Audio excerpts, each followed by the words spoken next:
अस्सलाम वालेकुम नाजरीन, मैं हूं परवेज इकबाल। यूनान की एक अदालत ने तारकिन वतन कैंप को आग लगाने के इल्जाम में 4 अफगान तारकिन वतन को 10 साल कैद की सजा सुनाई है, जबकि तारकिन वतन ने अपना जुर्म तस्लीम करने से इनकार कर दिया था। नॉर्वे की पुलिस ने एक शख्स को 198 किलोमीटर फी घंटा की रफ्तार से गाड़ी चलाने के इल्जाम में हिरासत में ले लिया है।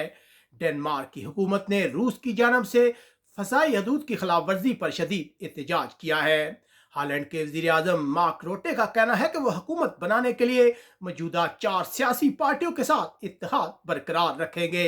यूरोप नए अदाद-ओ-शुमार के मुताबिक बेल्जियम में सबसे ज्यादा तेज रफ्तारी से कोरोना वैक्सीनेशन मुहिम जारी है। फ्रांस में गुज़िश्ता रोज हजारों अफराद ने दाएं बाजू के नजरियात के खिलाफ मुजाहरा किया, जबकि दाएं बाजू के एक रहनुमा के साथ नाखुशगवार वाकया पेश आया। जर्मनी सियासी पनाह की दरखास्तों में इजाफा। मई के महीने में 8,000 से ज्यादा अफराद ने सियासी पनाह अप्लाई की, जबकि जर्मनी गैर कानूनी पार्टियां मुनक्कद करने का सिलसिला भी जारी। लंदन में G7 ममालिक के इजलास के मौके पर हजारों अफराद ने फलस्तीन के हक में मुजाहरा किया, जबकि 21 जून को बरतानिया में कोरोना पाबंदियां खत्म करने या ना करने के बारे में गौर जारी।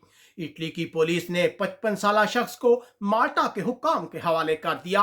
इस शख्स पर इंसानी स्मगलिंग के इल्जाम में यूरोपीय वारंट गिरफ्तारी जारी हुए थे।